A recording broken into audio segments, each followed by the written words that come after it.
Olá, bom dia a todos. Grande prazer ver essa casa nossa cheia mais uma vez, num encontro presencial, né, com tanta gente bacana que a gente curte, que a gente gosta, que a gente já trabalhou juntos, que a gente fez projetos juntos, que a gente conhece, né, de muitas atividades ou profissionais ou pessoais. Para quem não me conhece, eu sou o Rogério. Eu sou professor da FGV no tema Sucessão em Negócios Familiares. Eu sou também sócio da Uni Sucessão e Governança e fui escalado aqui para ser o porta-voz, né, o mediador desse grande encontro que a gente vai ter hoje. O Encontro Anual de Famílias Empresárias é uma realização do Centro de Empreendedorismo da FGV, organização da Uni Sucessão e Governança e apoio do CIESP. Esse encontro de famílias empresárias é já uma tradição para a gente da GV, para a gente da Uni e para a gente do CIESP também. Nesses encontros a gente compartilha um monte de experiências interessantes, né, da vida de outras famílias que vão trazer aqui os seus aprendizados, as suas dificuldades, as suas superações. E a gente entende que o exemplo dessas famílias, ele serve, né, para motivar cada um de vocês aqui, fundadores e sucessores presentes, a refletirem sobre as suas realidades de sucessão.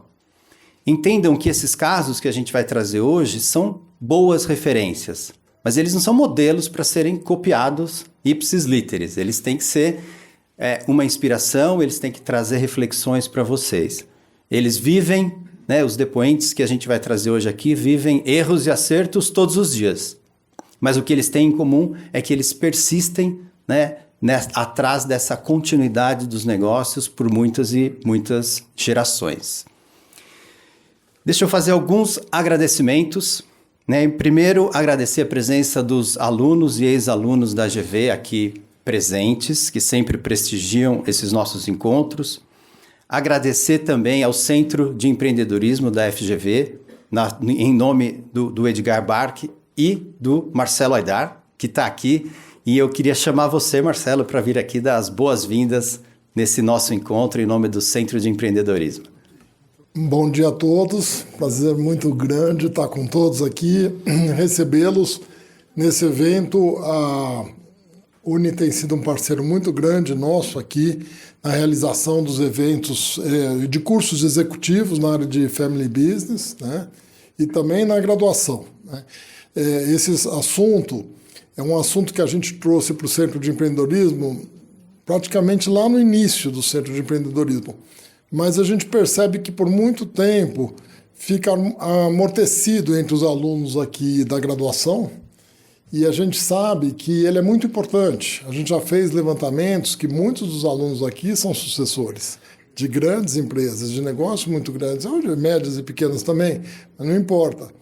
E eu acho que cada vez mais a gente tem conseguido ressaltar a importância disso e para os alunos e também para os pais, muitas vezes avós fundadores. Eu tenho aqui um aluno que está na 5ª geração, está aqui presente. O ano que vem a empresa da família dele faz 100 anos, imaginem isso, né? E ele estava comentando aqui no começo, né, Roberto? Dá um oi aqui, Roberto. Ele estava comentando aqui na entrada que a eletiva de empresas familiares, na qual o Rogério, a Ana Rita, a Cíntia, que estão aqui hoje, ajudaram muito, fez diferença para ele, né? Então, também aproveitando essa abertura para anunciar que no ano que vem, desde a pandemia, que a gente não oferece essa disciplina. Os alunos que estiverem aqui, nós teremos uma disciplina eletiva com 15 encontros, só sobre temas de governança, sucessão, planejamento estratégico na empresa familiar, né? Então, é muito bom retomar esse assunto, né, e perceber que esse assunto está mais importante do que nunca. Tá bom? Muito obrigado. A trajetória da Uni se confunde e se mescla muito bem com a trajetória da GV, né, porque a GV acaba proporcionando para a gente essa oportunidade da gente alinhar e trabalhar juntos a parte de conhecimento, de pesquisas, né, de academia, com a prática que a gente tem de consultoria nos negócios familiares também.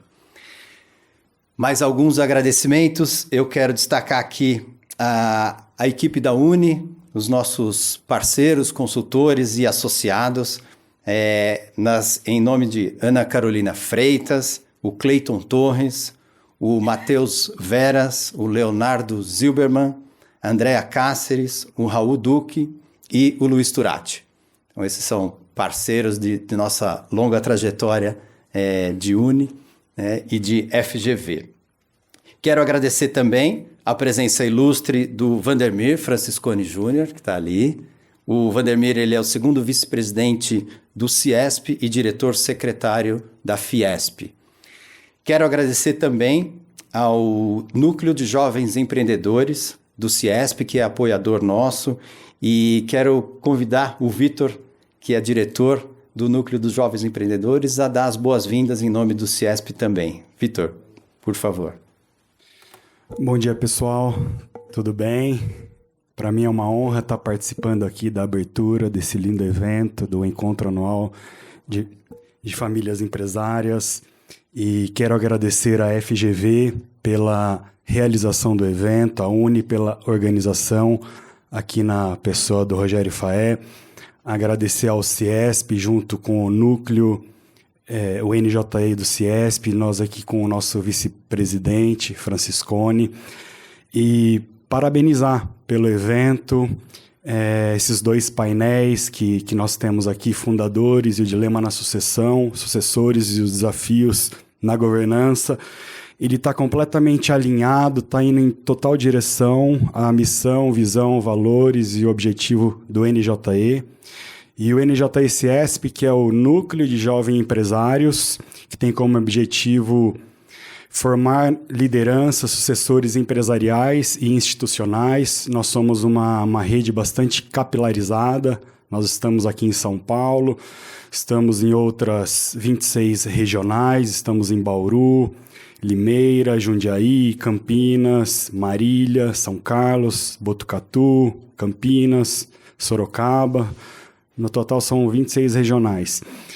E as atividades que nós realizamos, a gente realiza reuniões mensais, realizamos palestras, realizamos Happy Business, realizamos visitas técnicas em fábrica, realizamos Semana do Jovem Empreendedor, Congresso Estadual de Empreendedorismo. E fica aqui o meu convite a cada um de vocês que, de alguma forma, se identificar, que tocar no coração, quiser estar vindo com a gente, caminhar com a gente, participar de um de nossos projetos ou de todos os projetos, quiser ser parte do núcleo, pode estar me procurando, eu compartilho meu contato. E acho que é isso aí. Desejo um ótimo evento, uma ótima manhã para cada um de nós. Tenho certeza que vai ser excelente, com muita aprendizagem aí. A gente também tem uma longa trajetória com o NJE, né? Nós já tivemos palestrando em vários encontros lá na Fiesp, lá nas regionais também do NJE no interior. E hoje a gente tem o prazer de recebê-los aqui na nossa casa, na FGV, né? Nesse encontro. Então, muito obrigado. E fazer uma menção também, agradecimento ao Luciano Micheleto, que não pôde estar aqui hoje por razões de viagem, mas ele também foi fundamental, e o Adir da Fiesp também, que foi fundamental para a gente organizar e fazer esse encontro acontecer. Vamos lá, como é que a gente está estruturado para esse encontro? Nós vamos ter 2 painéis. O primeiro painel, ele se chama Fundadores e os Dilemas da Sucessão. A gente tem aqui 2 ilustres convidados que vão fazer parte desse primeiro painel, com a moderação minha e da Ana Rita. Depois a gente, por volta de 10h30, faz a entrada do segundo painel, que ele se chama Sucessores e os Desafios da Governança. A gente tem também 3 convidados muito, muito interessantes e vão ter a mediação da Ana e da Cíntia nesse painel. Em termos de organização, a gente vai ter, na segunda parte desses painéis, a gente vai abrir para perguntas de vocês. Então, no começo, a turma vai interagir aqui entre eles e depois, na segunda parte, a gente avisa e vai estar aberto às perguntas de vocês. A gente vai ter uma pessoa aqui, ou a Cíntia ou eu, com o microfone. É só levantar a mão que a gente leva o microfone para que vocês possam também fazer suas perguntas ao vivo e a cores, Preparem-se, depoentes, porque as perguntas geralmente são difíceis, hein? Então, sejam todos muito bem-vindos à abertura do Encontro Anual de Famílias Empresárias. Eu vou convidar primeiro a Ana, minha sócia, para compor o painel aqui, e também o Sérgio e o Gustavo para sentar aqui conosco e a gente dar início aos trabalhos. Bom dia.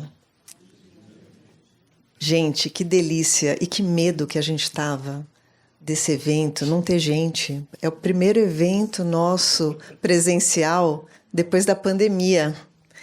E a gente estava na dúvida realmente, mas graças a Deus temos muitos convidados, porque afinal de contas nós temos convidados ilustres hoje compartilhando as suas experiências e isso precisa ser valorizado. É um momento único realmente. Nós temos hoje 5 famílias, 5 casos, 5 histórias completamente diferentes que vão ser contadas aqui, compartilhadas da maneira mais generosa, aberta possível. Muitíssimo obrigada aos nossos maravilhosos convidados. Esse primeiro painel, os 2 painéis nós procuramos montar de forma que a gente trouxesse uma riqueza de tipo de caso, tipo de negócios, gerações diferentes, estruturas familiares diferentes, para a gente poder abordar aí vários ângulos, né, dos processos de sucessão e governança. Nesse nosso primeiro momento, então, nós temos Gustavo Saguia, maravilhoso, que é fundador, primeira geração, da Olimpo Real Estate e do grupo Contini. Ele vai contar, né, o que é esse grupo, eu não vou antecipar nada aqui. E também temos o maravilhoso, querido, carismático Sérgio Cavalieri.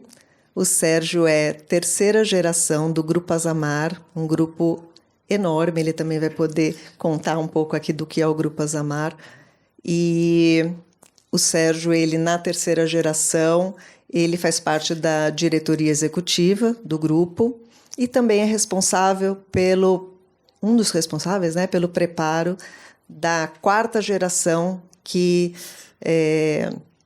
vai assumir, né, em algum momento, a liderança do grupo. Muito bem. Para a gente começar, eu queria pedir para vocês, e aí é uma pergunta endereçada para vocês dois, poderia Gustavo começar? Contar para a gente, dar algumas características, os aspectos mais relevantes, tanto empresariais do grupo, quanto da estrutura societária e também da estrutura familiar, né?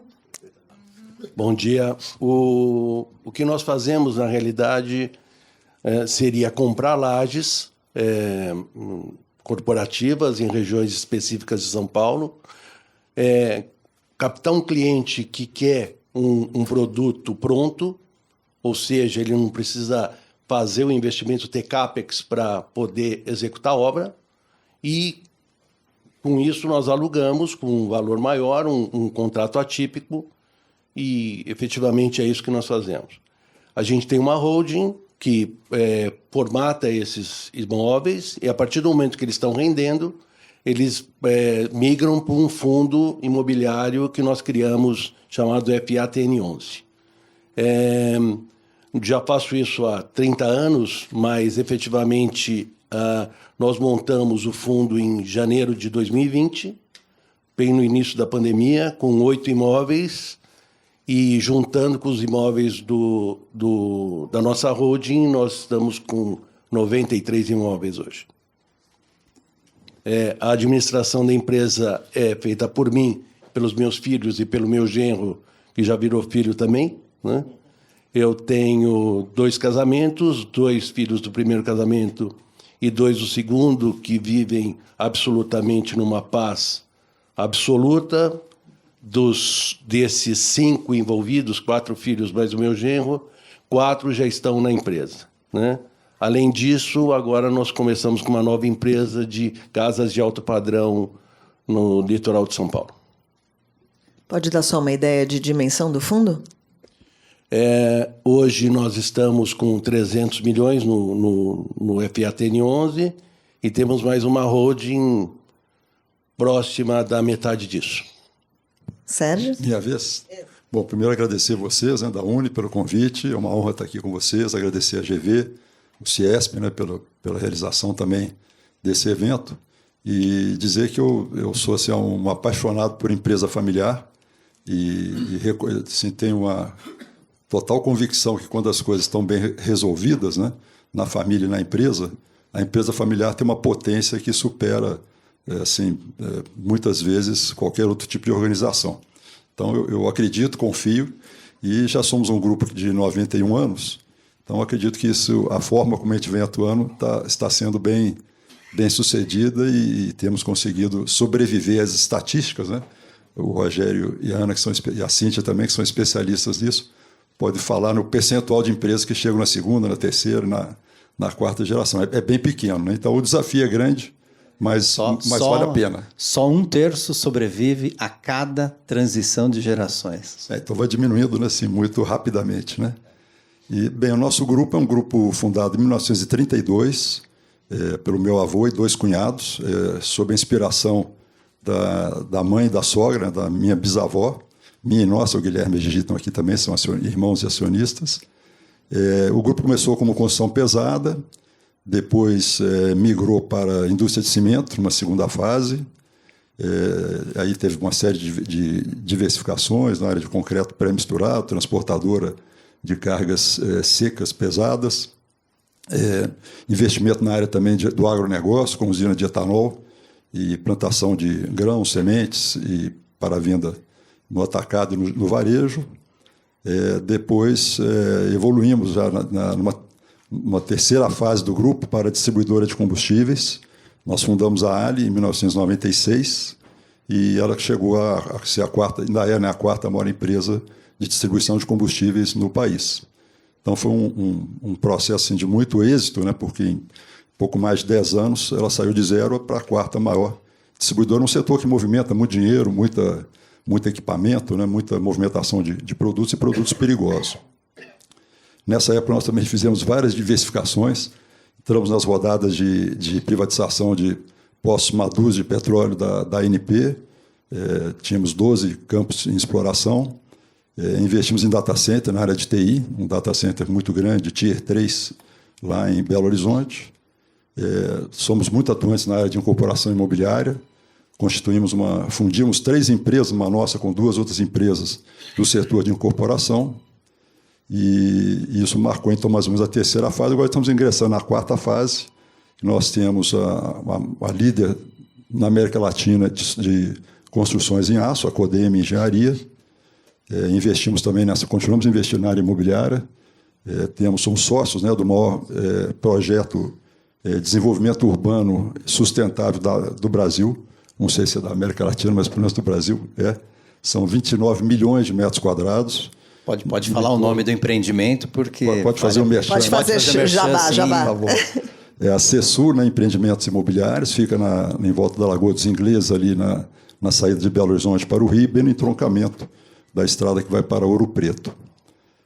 Temos outros investimentos imobiliários em Goiânia, bastante grandes também, um de alto padrão, outro de padrão mais baixo.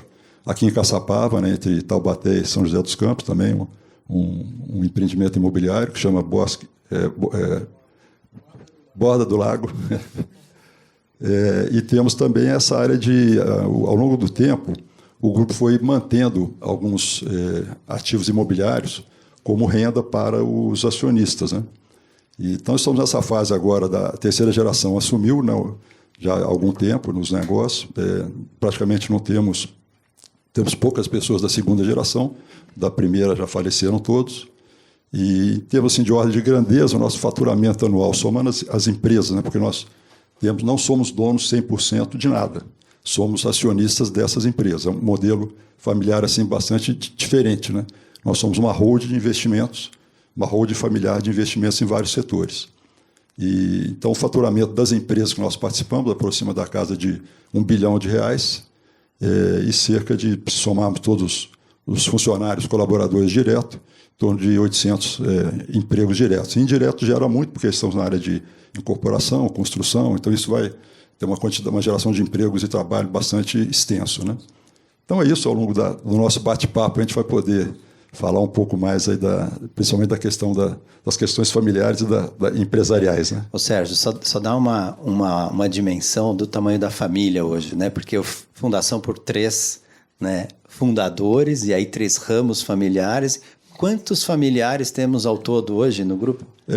Como as famílias, né, cresciam muito rapidamente, felizmente agora não crescem na mesma velocidade, então ficou mais fácil. O nosso desafio era sempre conseguir, né, crescer a empresa de maneira que os acionistas da próxima geração tivessem pelo menos a mesma riqueza, né, assim, em termos conceituais, né, porque senão isso ia diluindo demais e as pessoas acabam perdendo interesse, né. Mas os 3 fundadores, que eram 3 engenheiros, né, 2 e 2 cunhados, casados com irmãs, esse primeiro, que era o nosso avô, e na segunda geração uma família teve 8 filhos e 6, então já eram 22 na segunda geração.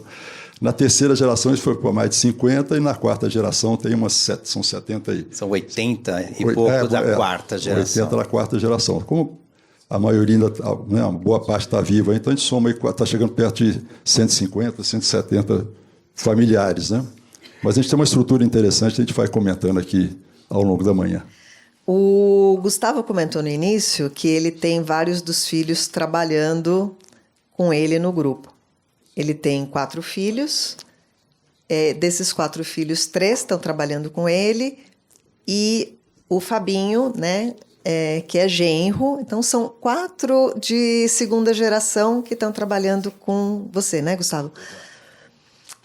Você pode contar um pouco como é que foi isso lá atrás, quando eles entraram, esse começo de atuação dos filhos e que características, dificuldades, facilidades, como é que foi esse movimento de início dos filhos nos negócios? Até eu me surpreendi, né? Por toda a vida eu trabalhei demais, fiz obras no Brasil todo para grandes companhias. Fiz tudo do Grupo Estado, muita coisa da Yamaha, muita coisa da Sky, da Sul América, da Carglass, entre outros. Tá? Obras no Brasil todo de retrofits. Fui um cliente assíduo de Red Hunters, sempre tive administradores caros e teoricamente competentes. Tudo começou em 2009, quando 2 dos meus filhos começam a trabalhar. A minha filha mais velha, que se formou em farmácia, nada a ver com a nossa atividade, e o Felipe, que se formou em administração de empresas, né?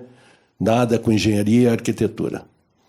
Em 2010, nós começamos a ter uma crise, onde eu comecei a questionar a capacidade dos meus administradores, e eles que até então estavam na empresa com um papel muito irrelevante, passam a ter um papel relevante quando eu dispenso todos esses administradores. Nesse momento, a empresa mudou completamente. Embora eles não tivessem qualquer experiência, nós temos uma fábrica de móveis também, uma fábrica qualificada, toda automatizada. Nós, inclusive, fizemos boa parte do novo Hospital Sírio-Libanês e muitas outras obras. Eu sempre tive uma dificuldade absurda na administração dessa fábrica, né? Tinha 2 engenheiros que administravam elas, inclusive um muito qualificado. E quem conseguiu colocar ordem nessa casa foi a minha filha, né? Que fazia farmácia, né? E, efetivamente, na minha opinião, por 2 motivos. Primeiro, pelos procedimentos, que foram rígidos, e segundo, pelo interesse de dono, né? A motivação é outra, o resultado é completamente outro, né? De crise em 2012 para uma mudança importante em 2013, o meu filho, Felipe, fez uma mudança também absurda dentro da empresa, estratégica em função de financeiro e tributário, né? Realmente uma mudança muito grande. Com a entrada do Fábio em 2019, que veio da Danone, uma outra mudança também considerável, né? Onde a gente a gente pensa em montar esse fundo imobiliário e tudo mais, né? Então, para mim, o fato de eu ter tirado os executivos e ter colocado os filhos foi uma mudança absurda, né? Hoje eu trabalho muito menos e faço muito mais, né? Hoje eu faço o que eu gosto, que são as obras, e eu não tenho que me preocupar com as outras coisas, que efetivamente os papéis foram bem divididos, né?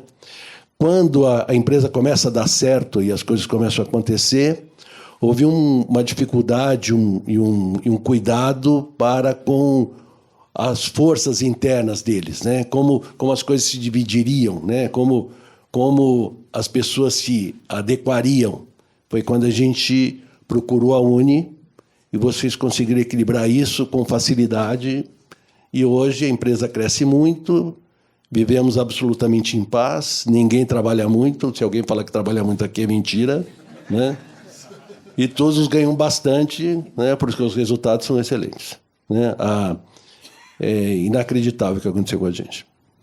Olha, eu tenho que discordar de você, porque dizer pra gente que foi fácil arrumar a casa lá e que você trabalha pouco, não sei não, viu? Vou ter que perguntar para os seus filhos se é verdade isso. Ó, Tati. Perto do que eu trabalhava, eu não trabalho nada hoje, absolutamente nada. Trabalhar pouco, ele já chegou aqui de manhã. Ana, eu tenho um negócio aqui que é o negócio que vai acontecer e eu vou talvez precisar sair um pouco antes do final. Eu falei, Gustavo, nem esperava diferente, manda bala lá. Porque... Muito bem, muito bem.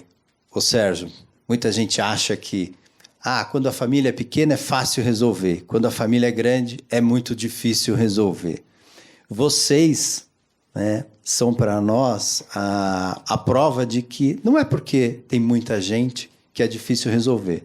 Vocês têm fundamentos e pilares muito importantes nessa família, que eu acredito que são elementos-chave para a continuidade. Você pode falar um pouco desses fundamentos, né, nas crenças de vocês, naquilo que vocês persistem e têm propagado isso para as próximas gerações?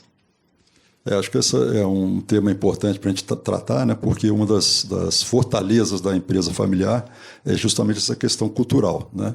E hoje a gente sabe que a cultura é um dos aspectos mais relevantes da organização. Lógico, junto com planejamento, capacitação, mas esse desenvolvimento dessa cultura empresarial, né? A forma de fazer. E, no nosso caso, eu falei com vocês, né, que a inspiradora do início do grupo foi a nossa bisavó, porque os três eles eram engenheiros formados em Ouro Preto, década lá de 1920, e começaram então a trabalhar, cada um fazendo trabalhos, pequenas obras para prefeituras, para órgãos de governo, e a mãe e a sogra acabou inspirando os três para que eles se unissem e passassem a trabalhar juntos, né? Inclusive o nome Azamar vem das iniciais dos três, né? O Aécio Alberto Soares, o AM Amintas Moraes e o AR Antônio Ribeiro, que é muito comum nessa junção de letras nas empresas familiares, né? Então, eles criaram então, em 1932, né, foi a primeira empresa que eles passaram a trabalhar juntos, e o Azamar era um endereço telegráfico, porque antigamente era quase como um e-mail hoje, né? Você, com esse endereço telegráfico, você conseguia comunicar com qualquer parte do Brasil e do mundo, receber e enviar essas comunicações rápidas via telégrafo. E a bisavó, ninguém sabe mais o que é telégrafo, é código Morse, né? O cara que ficava ali digitando, é só ponto e barra, né? Ponto e traço, formava ali todas as composições de números e dígitos e letras, né? É uma coisa incrível, né? E a nossa bisavó, ela era uma pessoa, já tinha uma tradição na religião cristã, na religião católica. Então, esses valores foram passados para os filhos, né? Passaram para os netos e assim por diante, né? E esses valores, né? Esses princípios, a principal deles é a questão da dignidade, o respeito pelo ser humano. Então, toda a vida eles tiveram muito cuidado nessa relação, não só entre eles, familiar, a questão da união da família, a importância da família, a crença que a família é um local muito bom para se, né, perpetuar, criar filhos e próximas gerações. E esses valores foram automaticamente sendo passados para os negócios. e até hoje prevalecem esses valores de respeito, bem comum, querer privilegiar as pessoas. Aí são os colaboradores, os clientes, fornecedores, a comunidade, né, que está em volta da empresa. E eu digo assim, esse é um dos principais, ou talvez o maior fator de relevância para a nossa sobrevivência até hoje.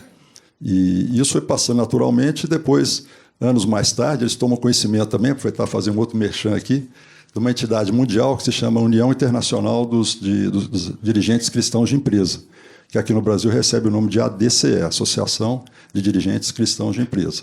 O que essa entidade faz? Justamente estudar nesses valores, esses princípios que a religião católica traz e sempre trouxe ao longo de toda a sua existência, né, para as pessoas e que são aplicáveis também aos negócios. E falam disso, da pessoa, de respeito à pessoa, questão dessa mirada, né, para a sociedade como um todo, o bem comum.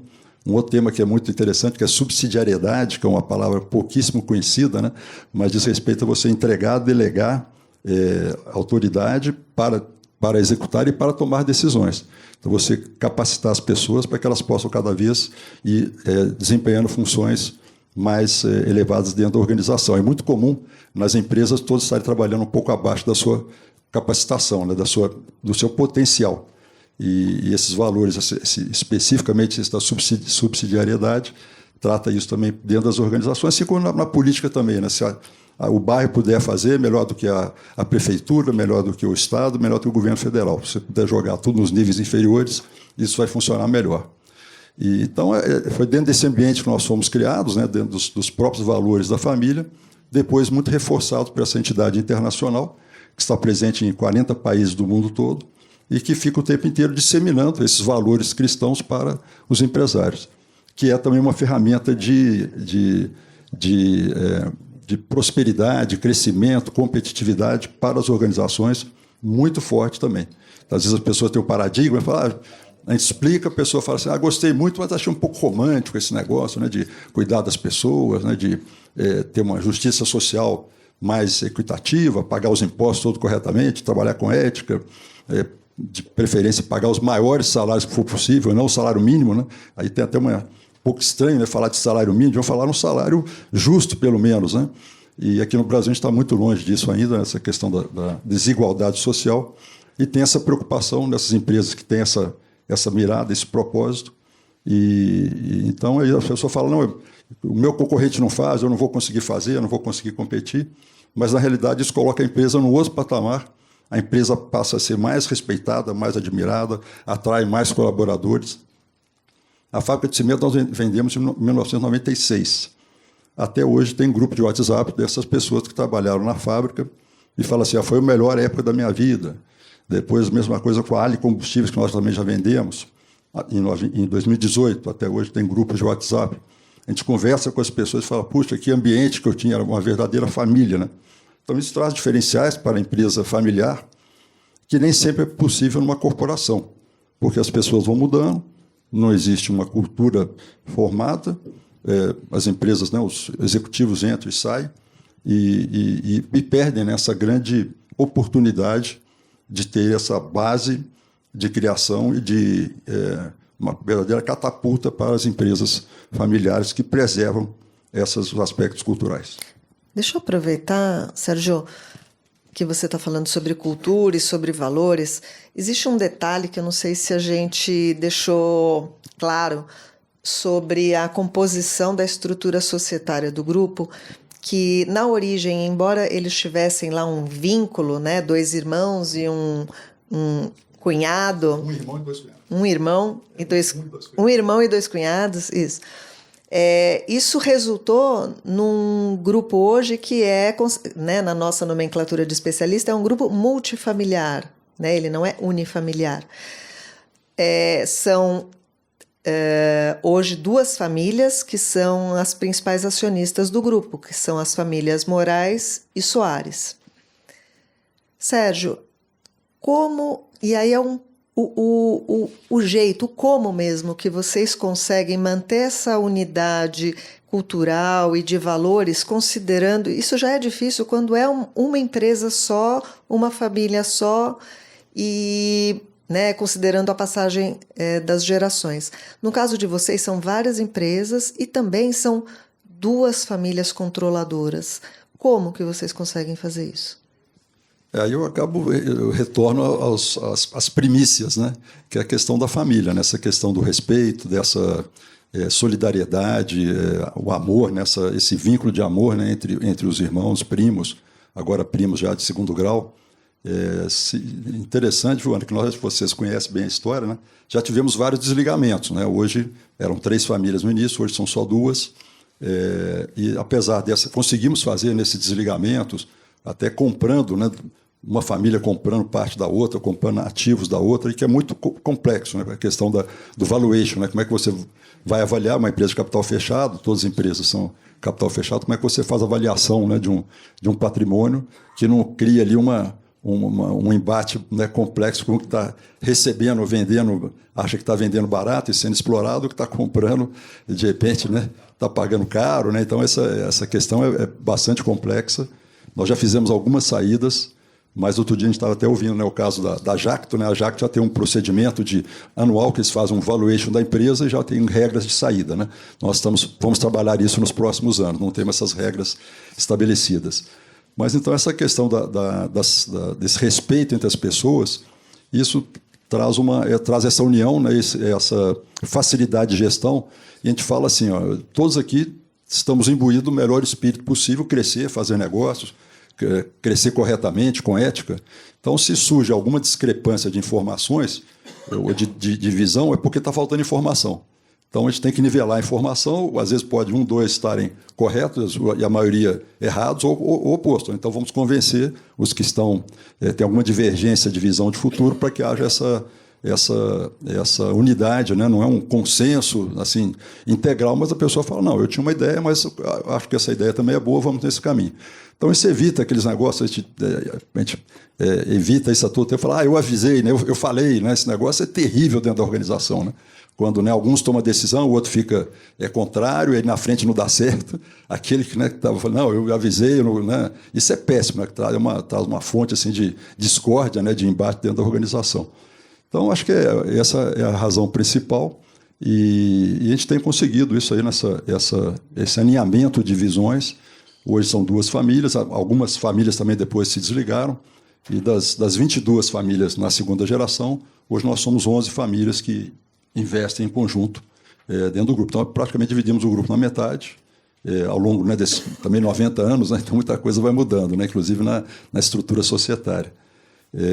Mas vale a pena insistir, e o principal aspecto realmente é manter essa harmonia, entender o que é família e o que é empresa, que as regras são bem diferentes. Para começar, que a empresa compete, as famílias não competem entre si. Né? Aqui nós, como família, não estamos ninguém competindo com ninguém. Né? Então, são 2 entidades bastante diferentes, com regras diferentes, mas que quando consegue fazer essa união, né? Fazer essa harmonia familiar, dá um impulso, uma capacidade de crescimento e de perenidade muito, muito forte. Vocês estão percebendo quantas lições estão saindo, né, dessas falas? A importância de regras, e regras não são para engessar, mas são para organizar, para que a gente tenha aquilo combinado, porque o combinado não é caro nem barato, mas a gente preventivamente discute as coisas e coloca num formato de acordo de acionistas, num formato de um protocolo familiar, não importa, o importante é a gente ter as coisas combinadas. E o outro grande aprendizado dessa sua fala agora, Sérgio, e algo também que a gente acredita muito como especialistas, é que o consenso entre as famílias é fundamental, mas ele não precisa ser a unanimidade. Não precisa ser todo mundo concordar com a mesma coisa e aí sim a gente toma as decisões. Consenso é a gente conciliar os interesses, as opiniões divergentes, para que a gente acabe, alguns cedendo, né? Evitar a votação, para que a gente tenha esse exercício contínuo do diálogo até a gente conseguir tomar uma decisão consensada. Outra forma também de destruir as relações é votar, né? Porque Nossa você vota, tem os que ganharam, os que perderam, né? Então nós realmente nunca decidimos nada no voto dentro da empresa. Então, um baita aprendizado essa questão da busca do consenso, que é o entendimento entre todos. Então, se a gente né, não pensa igualzinho e nunca pensará, vamos tomar algumas decisões em conjuntos, que alguns vão ceder, mas esse é o caminho melhor para o grupo, para o coletivo e não para os interesses individuais. Muito bem. Gustavo, deixa eu abordar com você uma outra perspectiva. Nas aulas que a gente dá aqui na GV, uma das grandes discussões que acontece da gente com os alunos tem a ver com o que se intitula conflito de gerações. Ah, porque os mais velhos são assim, eles falam de telégrafo, né, Sérgio? Tá vendo? Os mais velhos são antiquados, os mais velhos têm pensamentos que hoje não se aplicam mais, mas os mais velhos também têm fundamentos importantes, pilares, condutas, comportamentos, eles têm, né, feeling, eles têm, né, uma capacidade de raciocínio, de improviso e tal, tem ímpeto, tem um monte de qualidades. Mas a nova geração geralmente enxerga muitos defeitos, né, nos mais velhos. E os mais novos também têm um monte de qualidades, porque eles têm um olhar, né, mais antenado sobre as coisas que estão acontecendo, né, sobre as atualidades, as modernidades, etc. Mas eles também têm os seus defeitos da ingenuidade, da imaturidade, da falta de quilometragem que um jovem tem, né? Embora, claro que a gente defende que todo mundo tenha que ter boa formação, etc., mas o ser humano vai evoluindo ao longo da sua vida. Então não dá para ter um jovem de 22 anos com uma ótima formação e com toda a experiência que, por exemplo, esses dois aqui acumulam hoje, né? Isso tudo se ganha com o tempo. E nas nossas aulas, muitos se perguntam, pô, mas quem tem razão? Então quem que tem que vencer essa batalha? Os mais novos é que estão mais certos ou os mais velhos é que estão mais certos? E a nossa defesa sempre é assim, ambos estão certos. O que a gente precisa é conseguir pegar o melhor da geração atual com o melhor da geração mais nova. Você concorda com essa nossa, essa nossa argumentação e como é que é lá na tua casa, com a sua família, com seus negócios? Bom, a experiência que eu tenho, né, os meninos são mais teimosos, né, tem mais certeza da razão. Pode falar o que você quiser, que eles estão sem microfone aqui, não eles não vão contestar. Eles têm mais certeza da razão, os dois assim, já vêm sabendo tudo, né? Mas de qualquer forma, essa questão da não votação, eu acho que é uma coisa muito séria, né? A gente também não faz votação de nada, a gente entra em consenso, né? Eu acho os meus filhos muito talentosos, todos eles, e eles aprenderam a se respeitar. Eu acho que o papel de vocês na nossa sucessão foi muito importante, né? Eles passaram a enxergar a coisa mais no todo, né? Não há efetiva competição, né? Assim, há um total interesse em fazer todo mundo remar para o mesmo lado, né? Todo mundo tem total consciência de que todos ganham, né? Ninguém é mais do que ninguém. Eu dei muito poder para eles e eles souberam lidar com isso, né? Todos, hoje a direção da empresa está totalmente voltada a eles, né? Eu faço a minha parte, né? Obviamente que eu tenho a última palavra, mas eu não preciso nem exercer isso, porque as coisas acontecem de uma maneira muito natural. Não houve... Quando começou o conflito, eu acho que a minha filha teve a sabedoria de procurar uma empresa para poder fazer essas conciliações e a gente foi feliz com vocês, né? Eu só tenho coisas boas a dizer. Você acha que fosse ainda Gustavo, empreendedor solitário, você teria migrado para esse modelo de negócios do fundo imobiliário? Seguramente não. Seguramente não. Seguramente não. Isso foi formado com a cabeça de todos. Os nossos clientes pediam isso, a Sul América principalmente falava assim, poxa, colocar a CAPEX num novo site para nós é um problema, porque eu estou colocando dinheiro de seguro numa obra que quando eu sair eu vou perder tudo, né? Pô, você não tem interesse em comprar imóvel, reformar e entregar para a gente pronto, né? Um turnkey, né? Onde a gente vai pagar um ticket maior de locação, mas ao mesmo tempo a gente não vai ter esse investimento sangrando caixa, né? A ideia já existia, mas quem conseguiu formatar foram eles, né? O Felipe teve grande participação nisso e o Fabinho acabou de arredondar, né? Foi exatamente isso que aconteceu, mas por a verdade. Podemos aprofundar um pouco esse ponto, Gustavo, que é uma parte bem interessante desse caso. O Gustavo, então, convidou os filhos para trabalharem com ele, né? Como ele já disse, ele tinha experiência já de ter executivos maduros, parrudos, mas que não estavam, em nenhum momento deslancharam, mas os filhos, os dois filhos mais velhos, a Tati e o Felipe, desenvolveram. Num determinado momento, eles começaram, esses filhos, a contribuir com o negócio de uma tal forma que os negócios começaram, inclusive, a migrar de ramo, né? Foram inovando mesmo, né? Em termos de caminhos empresariais. A segunda geração, então, teve uma contribuição efetiva na própria construção desse patrimônio. O que significa dizer que, num determinado momento, eles começaram a se enxergar como donos, como participantes daquela construção. Ou seja, quase que como sócios ali do Gustavo. Né, Gustavo? Parte de quando o Gustavo fala sobre, então, quando começaram a surgir conflitos, bom, mas qual que é a minha parte disso? Qual que é a minha contribuição efetiva? Eu tenho uma parte disso? Eu sou herdeiro ou eu sou também empresário nesse negócio? Né? Você pode comentar um pouco e desenvolver essa linha, Gustavo? Eu acho que esse foi o ponto-chave da história, né? Onde eles não entendiam muito bem até que ponto eles eram só herdeiros ou se efetivamente eles eram donos, né?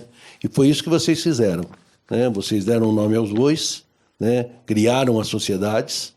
Eu sempre não me opus a nada, né? Eu acho que o caminho é esse mesmo, né? Foi aí, então, que eles já tinham uma visão diferente dos executivos, né? Porque eles olhavam a empresa com um carinho diferente do que é um funcionário, né? Isso é claríssimo, né?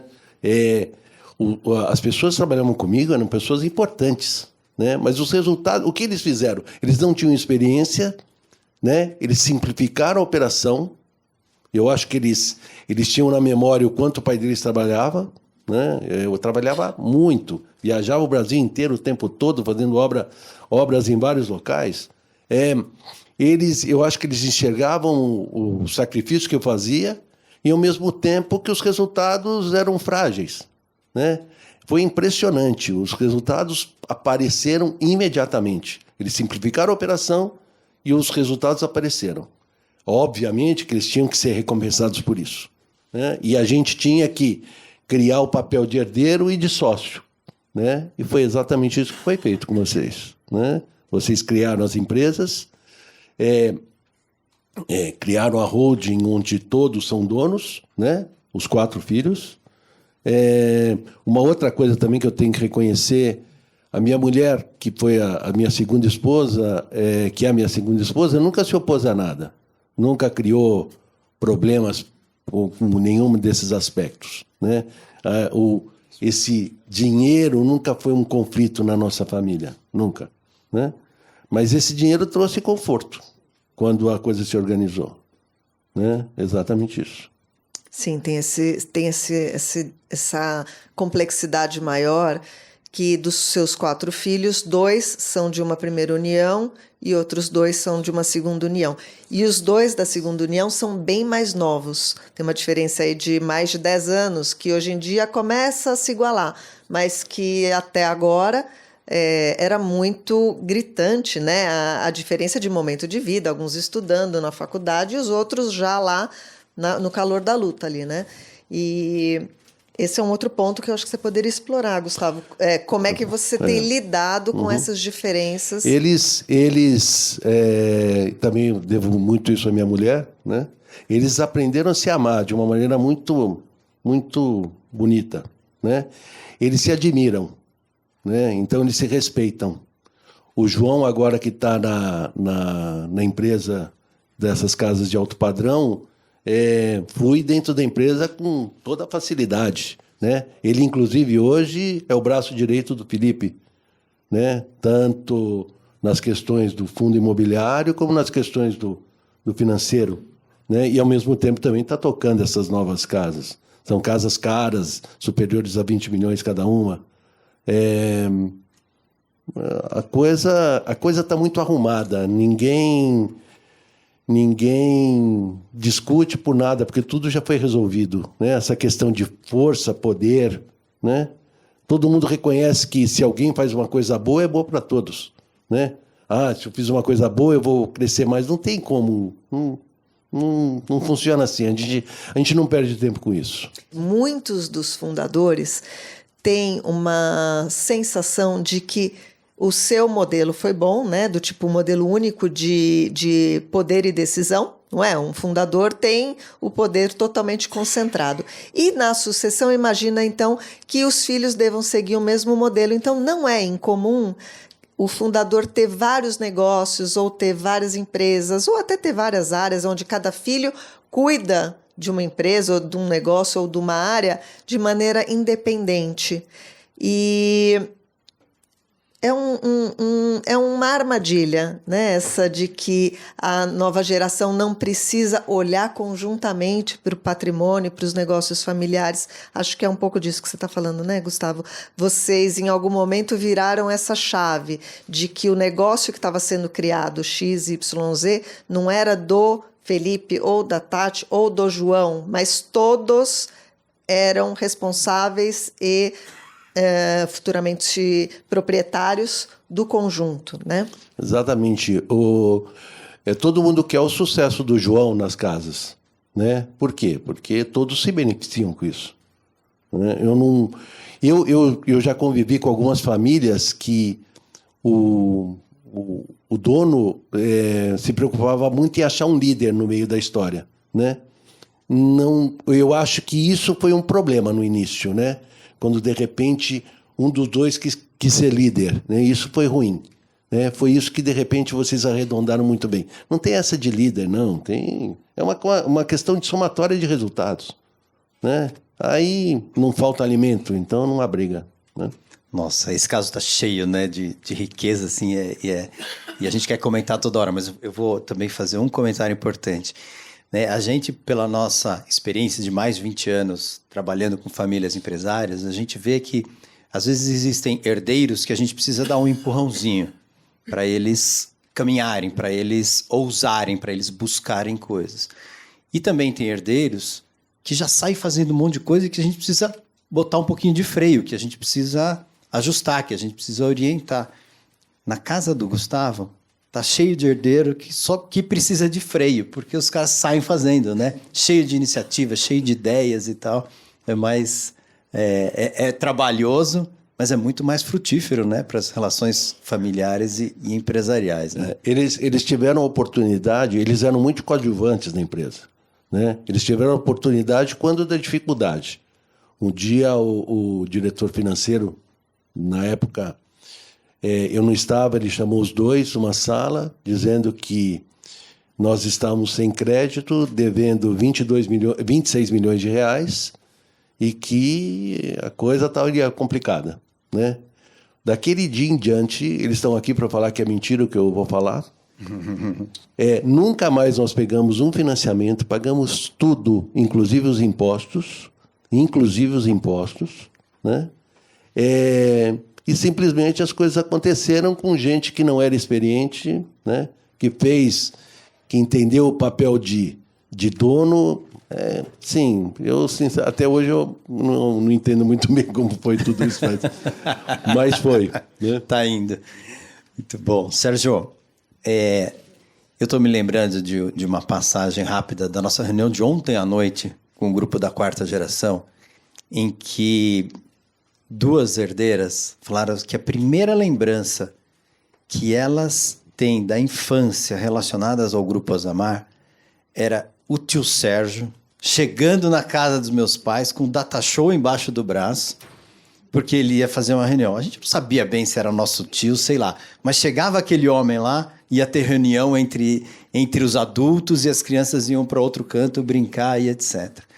O Sérgio, ele tem um papel tão relevante na Zamar, porque o Sérgio carrega nas costas, né? Claro, não só o Sérgio sozinho, porque ninguém faz nada sozinho, os teus pares na diretoria corporativa também, a tua irmã, teus irmãos e teus primos, todos fazem um trabalho coletivo, mas vocês estão na terceira geração carregando o peso de primeira e segunda geração nas costas e carregando no olhar a visão para o futuro, olhando para a quarta geração. Conta um pouco dos seus dilemas, né? E das iniciativas que vocês têm feito para começar a trabalhar o desenvolvimento da quarta geração. Eu sei que você não tem todas as respostas, acho que aqui ninguém tem, né? Mas traz aquilo que você já entendeu que é bacana, o que vocês estão fazendo. Bom, só para retomar um pouco no passado, para a gente chegar no presente, né? A passagem da primeira geração para a segunda, primeira geração, o negócio principal era a construção pesada. Então, a passagem da primeira para a segunda foi relativamente tranquila, porque vários filhos, os pais eram engenheiros, vários filhos também estudaram engenharia civil, e à medida que os filhos estavam sendo formados, era até um recurso, uma mão de obra assim, bastante boa para poder espalhar nas obras todas, tinha obra no país inteiro, né? Então, o principal aspecto era a confiança, né? Não era tanto assim, o domínio, né, da engenharia, né? Porque estavam egressos de universidade, e com pouca experiência, mas era questão da confiança. Então, mandar para Bahia, Rio Grande do Sul, Goiás, espalhado pelo Brasil todo. Então, a passagem da primeira para a segunda foi relativamente fácil. Vários engenheiros que depois se tornaram diretores quando os pais foram deixando o trabalho. E tinha uma outra regra também que facilitou muito, que as mulheres não participavam. Então, era só os herdeiros, os filhos homens, né? E teve até alguns casos assim, né, de filhas que quiseram trabalhar e deu um pouco de tumulto na época, mas não trabalharam.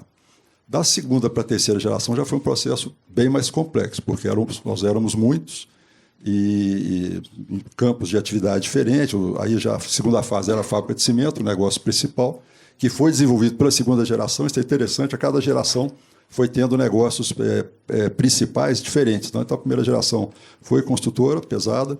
A segunda geração, o negócio principal era a fábrica de cimento, desenvolvido por uma pessoa já da segunda geração, lógico, junto com outros pares também. Então, a segunda geração começou a trabalhar com a passagem para a terceira em 1983. Várias consultorias, né, visitas, inclusive a empresas familiares do exterior, para ver como que era o modelo, como é que se fazia nessa transição.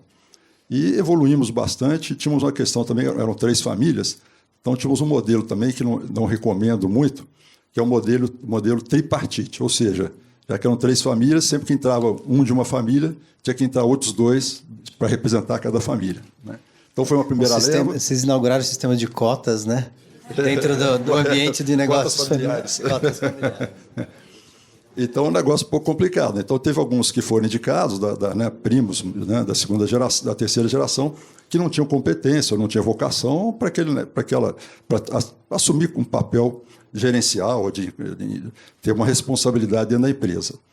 E evoluímos bastante, foi escrito um documento longo, que a gente chamava, tem sempre esses símbolos, né, dentro da empresa, era o documento de 13 por 13, porque eram 13 acionistas durante 13 reuniões que conseguiram escrever uma regra da sucessão da segunda para a terceira geração. E esse documento falava que seríamos 12 da terceira geração. E eu falava com os consultores na época, mas não tem lugar aqui para 12 pessoas. Onde é que vão trabalhar 12 herdeiros acionistas, né, como gerente, gestor, e depois virar diretor? É muita gente. E, na época, a consultora que estava nos acompanhando falou assim, olha, foi o máximo que nós conseguimos. Se a gente for forçar para ter menos gente, o caldo ia entornar, né, como a gente fala. Então, e na realidade, só houve a passagem para a terceira em 96, quando foi vendida a fábrica de cimento. Os acionistas tiveram uma liquidez muito grande, e aí cada um decidiu o seu futuro, e foi como se a gente estivesse reiniciando uma nova estrutura familiar, com aqueles que estavam sintonizados com os novos negócios que iriam seguir dali para frente. Então, já houve, inclusive depois resultou na saída integral de uma das famílias, né, das 3 famílias iniciais. Os Ribeiros saíram, ficando então só os Moraes e os Soares. E então essa foi, na realidade, porque aí nós já estávamos trabalhando, terceira geração, Alguns não tinham sucessores, então não tinha assim, motivação para continuar.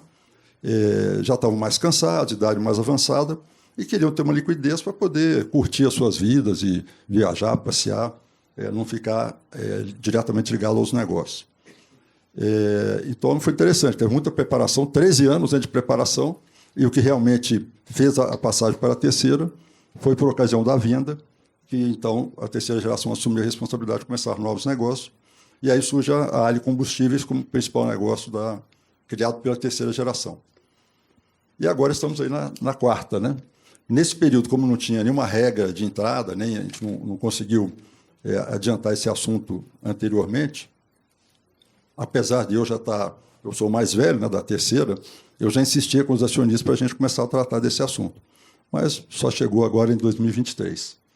E agora, a quarta geração, meu trabalho, né, Rogério, a gente chamou de conexão quarta geração, que é falar para as pessoas da quarta geração quais são os negócios, como é que nós funcionamos, quais são as perspectivas futuras, como é que nós estamos organizados. Então, por enquanto, não estamos falando de sucessão, estamos falando de conexão, aproximar esses jovens, que tem alguns que já não são tão jovens assim, das empresas para conhecerem, né? E a gente espera que eles realmente gostem e queiram continuar juntos como acionistas. Eu quero comentar esse ponto. Hoje, como foi dito no início, são 82 membros da quarta geração que serão, então, acionistas. Alguns já são, mas que comporão, né, essa estrutura de poder da quarta geração. Cada um está cuidando da sua vida, cada um tem o seu a fazer, né, tem as suas profissões. Não existe nenhum membro da quarta geração hoje trabalhando nas empresas do grupo e nem na estrutura de governança. Ou seja, quando o Sérgio fala sobre conexão, eles fazerem agora de uma forma organizada um programa de aproximação dessa quarta geração com os negócios, de forma que eles comecem a conhecer, a se interessar, a criar um certo vínculo, não só com os negócios, mas também entre eles próprios, né? Isso é um trabalho monumental, né, Sérgio? É interessante, Joana, que há um tempo atrás, acho que a maioria deve conhecer o Salim Matar, que foi um dos fundadores da Localiza, e é mineiro, então a gente sempre encontra lá. E ele estava falando uma vez sobre essa questão de família, e lá também são famílias, né, que fundaram a Localiza, e ele falou assim, não, esse negócio de família é muito complicado, não quero que meus filhos, filhas, né, mexam com esse negócio, não sei como é que vai terminar essa história, mas não quero que nenhum dos sucessores venha participar da empresa. E aí, depois, um tempo depois, ele viu que o negócio estava indo bem e que precisava da família, que não tinha como continuar, porque a família eram os acionistas, eles tinham que minimamente entender do negócio para poder continuar orientando, mesmo que não tivesse executivos, né, profissionais externos, né? Então ele confessou que ele estava fazendo um trabalho de resgate da família, para que as filhas, né, ele tem filhas, que elas gostassem do negócio, se interessassem e pudessem continuar sendo acionistas, né? E como a gente começou o trabalho agora da nossa quarta geração, eu lembrei desse caso do Salim. Nós estamos começando também por encantar, né, por tentar fazer com que as pessoas gostem e queiram se interessar para serem acionistas apoiadores, né? Porque é importante a gente ter acionistas apoiadores. E aí tem uma outra lição também importante, assim, se tem uma desavença que não é solucionável, uma divergência muito grande de opinião entre acionistas, é melhor parar e ver como desfazer aquela sociedade. Você ficar insistindo muito tempo com pessoas que têm visões diferentes. Tipo, coisa muito simples, né? Um que não tem sucessor, quer sair, quer parar, quer ter o patrimônio para utilizar de outra forma, né? E aqueles que têm uma visão de futuro, têm herdeiros e né, acredita, né, na capacidade da empresa continuar, né, gerando bons resultados, gerando riqueza.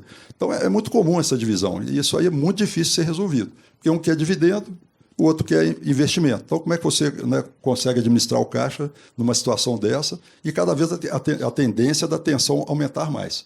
Então, é preferível você diminuir o negócio, né, porque vai sair um acionista, você está entregando dinheiro para a pessoa, está diminuindo o tamanho do negócio. Mas é preferível essa harmonia na sociedade do que você ficar arrastando e ter um sócio preso, travado e carregando um sócio que não quer continuar, que está sempre sendo um detrator ali do negócio. Então, é muito importante ter essa visão e que não vale a pena insistir, né? Muito tempo não. A gente fala assim, ter um negócio que não é tão bom com acionistas bons, você tem um negócio muito bom com acionistas que estão desalinhados, que não são acionistas bons, a chance do negócio dar certo é pequena. E um negócio ruim, você com bons acionistas alinhados, até você consegue reverter, né? Então é mais uma lição aprendida aí nesses 90 anos. Muito bom. Vamos inaugurar as perguntas da plateia. Se identifica, por favor. Bom dia, Leonardo Zilberman. Parabéns aí para Sérgio, Gustavo, pela trajetória, pela família, pelas famílias, pelo grupo, pelas empresas. Então, e obrigado por compartilhar aí com a gente. Pergunta aí para o Gustavo, pelo que eu entendi, você ainda não viveu a experiência de ter um filho, uma filha que não tenha querido trabalhar com você e vai trilhar uma outra trajetória, enfim. Quer saber como que você está, como vocês estão se preparando para isso, se já previram e como é que vocês estão se preparando para caso isso aconteça. No começo, os meus filhos não queriam trabalhar comigo de forma alguma, tanto é que a minha filha resolveu fazer farmácia, né? Não, nada a ver, né? Todos eles resistiram, né? A minha mais nova, inclusive, agora vai fazer publicidade e propaganda, que também está fora da... Mas eu acho que as coisas vão acontecendo, eles vão vendo as conquistas e isso motiva, entendeu? É o motivo que eu enxergo que fez eles quererem trabalhar comigo. Mas se não quiser, como é que vocês estão se eventualmente preparando?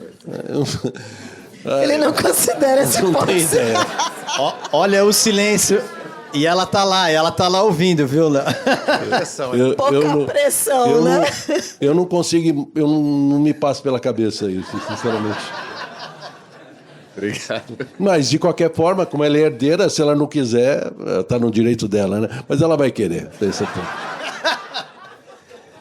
A gente falou que esse painel ia trazer muita sinceridade, muita generosidade. O nosso caso lá é o contrário, né? Olha, tem muita gente e poucos serão aproveitados, porque imagina, 70, né? 80. Vamos poder exportar uma. Boa ideia. Vamos fazer um intercâmbio das O pessoal famílias. é bom, pessoal confiável, assim, Intercâmbio de filho. Vamos lá, segunda pergunta. Bom dia, eu sou Sérgio Mindlin, eu trabalho com governança corporativa e com facilitação de diálogos. E, assim, estava curioso, porque vocês, exceto agora o que o Sérgio falou um pouco no final, pareceram trazer, assim, soluções muito harmoniosas dentro das famílias, né? Mas deve ter havido conflitos, né? Eu queria saber como é que vocês lidaram com essa questão de solução de conflitos dentro das famílias e nessa questão de governança, se vocês trabalham com conselheiros independentes, trazem gente de fora para ajudar a família, como é que isso se estrutura? Bom, da minha parte, quem deu o efetivo apoio foi a Uni, né? Eu tive um trabalho de coaching com os meus 2 filhos, que ajudou bastante no início, né? Mas nós tivemos vários conflitos, é lógico, né? No início, quando a coisa começou a acontecer, o meu filho, por exemplo, achava que ele sabia tudo e mais um pouco, né? Então, houve um momento de adaptação. Quando ele, de repente, ele entendeu que isso não somava, né? E com os resultados aparecendo, eu acho que isso acabou, né? Hoje a gente não tem ninguém mediando conflito de nada. A gente resolve os nossos problemas. A gente sempre fala que nós temos que lavar a roupa suja em casa, mas falar que nós discutimos, raramente. Já discutimos muito no passado, né? No primeiro momento, quando eles começam a tomar decisões, é aquela história, está tudo errado, não é nada disso, né? O que a gente percebeu, o que eu percebi particularmente, é que o que eu já fazia, eu fazia muito bem, né? Mas os complementos, a administração da empresa, etc., eu não tinha neurônio suficiente para poder cuidar disso. Eu me concentro muito na minha atividade, né? E essa atividade funciona, né? O que eles fizeram foi trazer o dinheiro, né? Organizaram a empresa de uma forma tal que todo mundo começou a trabalhar de uma maneira muito mais fácil. Entende? Nós não temos hoje ninguém mediando conflito. Parte de conflito maior que nós tivemos foi na segunda geração, viu, Sérgio Mindre? Acho que eles conviveram muito próximo, quando eram garotos e adolescentes, eles conviveram muito próximo, as 3 famílias, né? Os primos, né, entre si, irmãos e primos entre si, conviveram com muita proximidade, né, a vida inteira, e acho que criou-se, então, uma intimidade muito grande entre eles. E eles tiveram alguns momentos, assim, isso que eu falei, né, divisões de negócio bem diferentes, muita disputa, um aspecto também que não funcionou muito bem, porque é justamente o oposto daquilo que a gente comentou um pouco atrás. Como era muita gente já na segunda geração, eram bastante primos e irmãos, à medida que nós sempre fomos muito diversificados, né? Então os negócios que iam sendo empreendidos, criava assim, né, um negócio, era um de uma família tocar, outro de outra família, então criou-se uma espécie assim, de meio que feudo, sabe, entre empresas competindo dentro do mesmo grupo. Tanto que quando nós começamos a ganhar maturidade, nós da 4ª geração, trabalhamos para um planejamento para a empresa, a gente estava num processo já de sucessão, e começamos a fazer um planejamento estratégico para a empresa. Um dos principais desafios era isso, criar esse espírito de grupo, porque eram empresas que atuavam em ramos diferentes, cimenteira, concreteira, transportadora, indústria de agronegócio, e então reflorestamento. Então, tinha assim, não, essa empresa quem manda ali é fulano de tal, essa outra empresa quem manda é um outro primo, essa empresa, e as empresas não se falavam muito, não tinha centro de serviços compartilhados, não usava, cada empresa repetia a estrutura, né, de marketing, de finanças, de RH, cada empresa trabalhava assim, de forma muito isolada, competindo por recursos, cada um queria crescer no seu negócio, não aceitava a crítica do outro, né, porque criou-se aqueles feudos. Então foi um período, no final já da vida, não funcionou bem. E aí o que resolveu essa questão desses conflitos foi quando houve a venda da fábrica de cimento, a concreteira foi vendida também, então teve uma saída, uma redução muito grande dos negócios. Foi quando, então, aqueles que não estavam alinhados seguiram sua trilha própria e os que estavam alinhados entregaram a gestão dos negócios para a próxima geração, porque já estava uma idade aí dos seus 50, 60, 70 anos, não tinha mais, como o Gustavo falou aqui, os neurônios, né, para poder continuar nos negócios. Então houve essa passagem para a 3ª geração, que surgiram também novos negócios com a 3ª geração. E, então nem tudo foi flores durante a vida toda, não. Tinha muita. Eu lembro quando eu fui trabalhar, eu formei aqui em São Paulo em 76, e aí nessa época a fábrica de cimento estava passando por uma expansão, e o tio, que era presidente da empresa, era Cimento Montes Claros, Matsufra, materiais sulfurosos. E eu fui trabalhar lá, e eu naquela época eu estava formando, tinha uma opção de trabalhar na CBPO no Paraná, na usina Foz de Areia, ou trabalhar lá na fábrica de cimento. Aí eu falei, se trabalhar, já que vou trabalhar para o negócio da família, que eu acho que vai ser mais interessante, né? E eu acreditava, né? Não tinha essa prevenção com relação à empresa familiar. E um outro irmão mais velho, que é engenheiro também, ele já teve essa postura. Ele falou, não, eu não quero trabalhar, família é muito complicado. A gente via já aqueles conflitos, né, dos pais e dos tios. E eu lembro que o papai falou assim, você vai trabalhar com quem? Eu falei, não, vou trabalhar na fábrica, lá tem uma estrutura, não tem nenhum parente lá. Isso foi muito bom também. Eu comecei a carreira trabalhando sem nenhum parente que era meu chefe ou meu par ali, nada. E o papai falou assim, se você for trabalhar com o Toninho, que era um tio, né, que era muito estovado, muito, né, sangue quente, era uma pessoa assim, eles usavam um termo assim, que ele era mercurial. Mercurial é por causa do mercúrio, né, tinha um termômetro de mercúrio, falando aqui de coisas bem do século passado, né, não tinha termômetro digital, o termômetro era medido ali pela coluna de mercúrio. Quando o mercúrio cai no chão, você entorna um pouquinho, ele vai para um lado, vai para o outro. Então, esse tio era assim. De repente, ele dava a maior bronca, assim, esculhambava a pessoa. Daqui a 5 minutos, estava lá abraçando, pedindo perdão, pedindo desculpa. Era uma pessoa difícil de convivência, né? Mas, então, era isso. Papai, a recomendação que ele me falou, assim, não vá trabalhar com o Toninho, com o tio Toninho. E eu nunca trabalhei com ele e recebi boas broncas dele. A gente tem mais uma pergunta lá. Bom dia, meu nome é Camila. Eu gostaria de perguntar, muitas consultorias familiares falam da importância do conselho de família, né? Que tem, acho que como principal objetivo, né, trazer para que todos pensem, né, de uma forma mais próxima e tal. Eu não sei se vocês têm essa experiência. A experiência na nossa família nunca deu certo, o conselho de família, mas... depois eu explico, deixa eles falarem.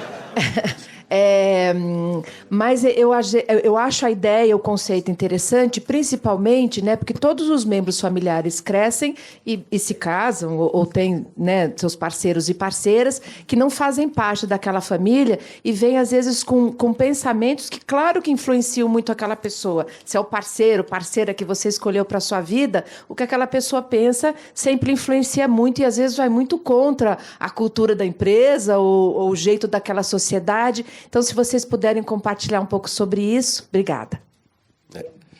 Eu sempre me preocupei muito com isso, muito, né, do eventual cônjuge fazer uma interferência maior na empresa, né? Mas o que eu acho que a gente investiu foi na união deles. Então, por causa disso, não há...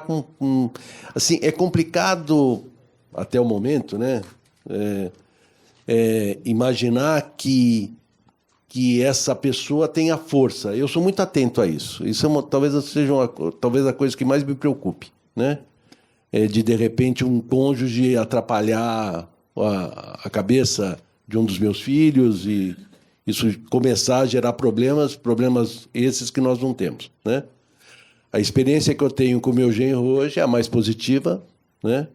Eles, há muitos anos, já se dá muito bem com os meus filhos. Então, nesse momento, eu não consigo imaginar, mas, ao mesmo tempo, é um ponto super de atenção, tá? No meu caso. Nós não temos experiência, nunca tivemos um conselho de família formalizado, conhecemos, né, esse tema também, e num planejamento que nós fizemos agora, 2021, nós temos um planejamento para 2032, que é quando o grupo vai completar o primeiro centenário. Se Deus quiser, só o primeiro, depois outros virão. E aí, dentro da governança, está previsto lá um conselho de família. Nós temos agora, acompanhando o trabalho da UNE, o comitê da terceira geração, que é formado só por pessoas da terceira geração, a maioria mulheres agora, né? Antigamente as mulheres não podiam trabalhar. Representante forte desse comitê. Esse comitê foi escolhido, foi uma composição interna lá e a gente achou que as mais adequadas eram essas, coincidentemente foram 6 mulheres, e eu faço parte também, um primo faz parte, a gente faz essa conexão com a empresa, né, para poder dar o suporte administrativo e toda a logística necessária para o projeto.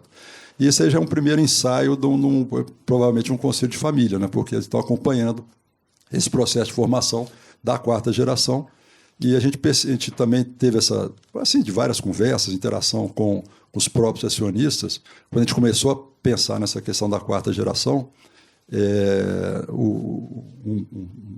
do conselho de administração do nosso ramo familiar, falou assim, isso não é trabalho tanto de vocês que estão na gestão, isso é um trabalho mais para a formação da 4ª geração, um trabalho muito mais de família do que de vocês que estão, os diretores corporativos que estão na gestão. E foi aí quando ter esse convite para formar esse comitê da terceira geração, que está, por enquanto, acompanhando o trabalho de formação da 4ª, mas futuramente poderá ter esse papel estendido. Eu acho que vale a pena.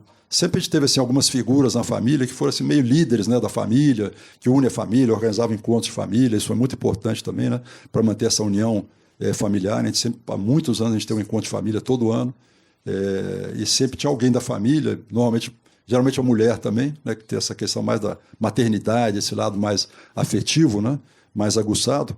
Então, isso sempre foi bom e acabou fazendo essa união e até esse conhecimento entre os primos, porque se você não encontra, tem primo morando em Brasília, São Paulo, Rio, Belo Horizonte, primo no exterior.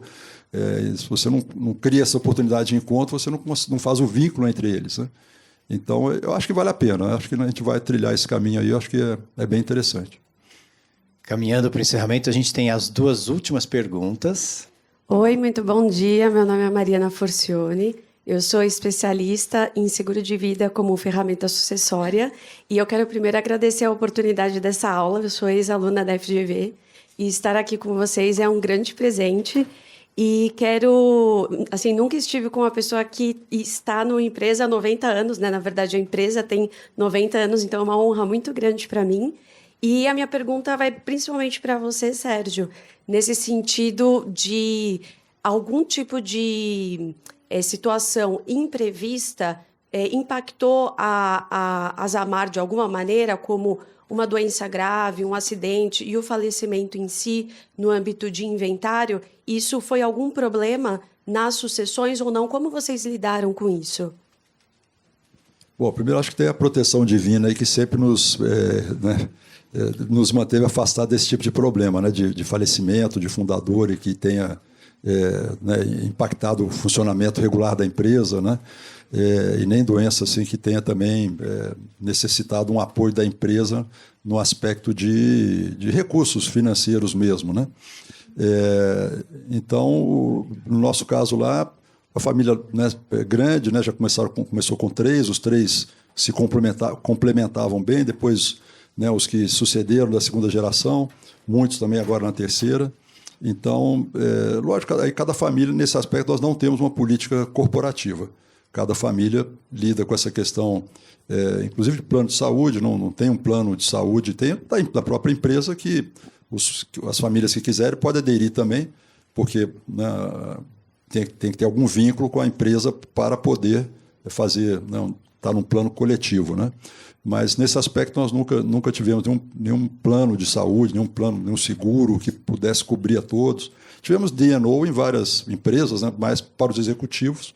Não, e só também aproveitando as perguntas, né, nós, como somos uma holding familiar de investimento, nós não estamos diretamente nos negócios, nós ficamos nos conselhos das empresas e os negócios são todos dirigidos por executivos não familiares. Esse é o modelo que está implantado hoje, diversificação, não envolvimento direto no negócio. Pode ser que a 4ª geração venha mudar isso aí, né? A geração anterior, a segunda, 100% dos negócios eram todos da família, não tinha sócio externo. Hoje nós temos muitos sócios externos. Tivemos muitos problemas já, né, com sócio externo, mas conseguimos resolver. Mas nunca tivemos assim, nunca causou, né, nenhum impacto muito forte, não temos assim, uma política geral para todos os acionistas, não. O que a gente faz muito é na parte de family office, na parte contábil, na parte, né, de gestão de recursos financeiros. Temos uma área financeira bem forte que orienta os acionistas, né, onde aplicar, evitar ter problemas. Mandamos as informações para declaração de imposto de renda todo ano. Orientamos, né, a questão das declarações de imposto de renda. Hoje nós temos lá no nosso Family Office 52 famílias. 52 empresas que são controladas, acompanhadas, né, muitas delas a contabilidade é feita, hoje é quase que um centro, né, de serviço compartilhado, mas especificamente para as famílias e para as holdings também familiares, né? Então é isso. Obrigado, Sérgio. Tiago, você tem a honra da última pergunta para a gente encerrar o painel. Tá ligado? Bom, meu nome é Tiago, eu sou do Grupo La Torre, lá de Jundiaí. Agradeço muito aí essa oportunidade e uma curiosidade que o grupo da nossa família também foi fundado quase no mesmo ano que o da sua família, 1935. É um grupo diversificado também, eu sou o mais velho da 3ª geração e é um grupo hoje que atua em agro, indústria, shopping center e estamos num processo aí porque ainda tem pessoas da 2ª geração trabalhando, né? E é muito rico aqui estar ouvindo a experiência de vocês. E eu queria fazer uma pergunta para o Sérgio. Como é que está hoje? Não ficou? Eu já vi bastante coisa que você falou sobre o seu grupo. Não ficou bem claro para mim como é que vocês estruturaram a parte de controle acionário das empresas, societário. Então, por exemplo, porque vai ficando disperso, né? Você vai perdendo o controle e aí uma solução que se adota é você criar holdings dos núcleos familiares para manter algum núcleo de controle de cada família e que aí ter um representante de cada holding para poder decidir para aquele núcleo familiar qual vai ser a vontade desse núcleo, né? Então, para não ficar tão disperso. Não sei como é que vocês estruturaram essa parte, também o acordo de acionistas entre as holdings familiares, não sei se você poderia compartilhar um pouco dessa estrutura de vocês. Posso sim. O caminho foi justamente esse, na criação de holdings, né? Eu mesmo já tenho a minha holding com meus 2 filhos, né? Então, nós já somos acionistas através da holding, né? Então, o objetivo foi justamente isso, proteção patrimonial, questão de sucessão, preferencialmente as holdings sendo sociedade anônima, porque tinha uma diferenciação grande, né, de limitada para sociedade anônima. A SA está mais protegida. A limitada você precisa de assinatura de todos, né, para poder fazer alguma alteração, tomar alguma decisão. Na SA, os gestores é que tomam conta, né, os diretores ali nomeados é que podem assinar, lógico, dependendo do grau de autonomia que cada holding, pelo seu estatuto, determina, né? Então, foi principalmente através de holdings para que a gente pudesse ter essa... E estreitando, né, não ia alargando demais a base de pessoas que precisam participar, assinar, tomar decisão em conjunto. Então, a gente está assim, né? Eu tenho minha holding, minha com meus filhos, eu tenho a holding com meus irmãos, né, e as outras famílias vão se organizando dessa forma também. E aí que chega nessas 52 empresas lá, que estão lá no Family Office, que acompanham não só a contabilidade das próprias holdings investidoras, né, mas das holdings familiares também, acompanha a contabilidade, a parte toda de relação de imposto de renda e cumprimento de todas as obrigações principais e acessórias. No Brasil é bastante complexo, né? Se não estiver bem resolvido, a chance de dar errado é grande, né? Mas as holdings têm acordos entre si? Por exemplo, de votar em conjunto, em consenso? Já tivemos, acho que no passado, foi escrito um acordo de acionista, mas nunca ficou sempre na gaveta, né? Atualmente não temos acordo de acionista, está tudo assim, bem definido entre nós, mas não tem acordo de acionista. As pessoas sabem, né, que lógico, vão vender, se quiserem vender, vão oferecer primeiro para os próprios parentes, né? Porque é difícil uma pessoa de fora comprar uma participação de uma holding ou de uma empresa que tenha, né, uma participação societária familiar, né? Vai ficar muito diluído, né? Então, naturalmente, essas holdings já criam essa, vamos dizer assim, uma certa barreira, mas não existe nenhum acordo escrito. Está previsto a gente escrever, não sei se a gente vai escrever, talvez escreva, mas só para ficar formalizado, vai ficar na gaveta, nunca precisamos utilizar, não. Já nas empresas que têm sócio externo, a gente sempre faz acordo de acionista, porque aí já é mais complexo, né? Não existe tanto esse vínculo de sangue, de confiança absoluta, né? Entre nós, entre familiares, existe uma confiança quase que absoluta. O grupo só consegue funcionar porque existe muita confiança. Hoje, das 11 famílias, nós somos 5 que estão lá acompanhando o dia a dia. Então, tem 6 famílias que nem estão acompanhando o dia a dia da empresa, estão em conselho, participam de alguma outra estrutura da organização de governança. Mas é confiança. Quando você vai para um sócio externo, é bom ter um acordo de acionismo que já esteja tudo regulado ali, conversado previamente para não ter surpresa. Mas entre nós, diretamente as famílias hoje, não tem. E a participação é via conselhos que vocês têm, não diretamente cargos executivos nas empresas. Sempre através de conselho, junto com conselheiros de outras famílias também que são acionistas, né? Outros grupos familiares que são acionistas também e que escolhem os executivos para tocar os negócios. Se forem bem, ótimo, terão as suas recompensas. Se não forem bem, substitui e não trazem um impacto na família, né? Que isso aí... eu sempre costumo falar, entrar é muito bom, é sempre flores, né? Quando a pessoa entra, vai trabalhar em qualquer posição, para tirar é sempre complicado, porque a pessoa nunca aceita que não está desempenhando bem, né? Ou que não está atendendo, né, as necessidades do grupo. Obrigado, Sérgio. Obrigado, Thiago, pela ótima pergunta, para encerrar esse painel de uma forma muito boa. Infelizmente, a gente tem que ceder espaço, porque tem 3 sucessores querendo espaço aqui hoje. Então, como todo o processo de sucessão, né? A gente precisa ser democrático e fazer o encerramento desse painel, assim, agradecendo imensamente de coração a você, Gustavo, a você, Sérgio, e a todas as suas famílias que estão aqui representadas por vocês e seus negócios, pela generosidade, por compartilhar essas histórias. A gente é muito grato, a GV é muito grata a toda essa experiência que a gente viveu hoje e viverá no próximo painel também.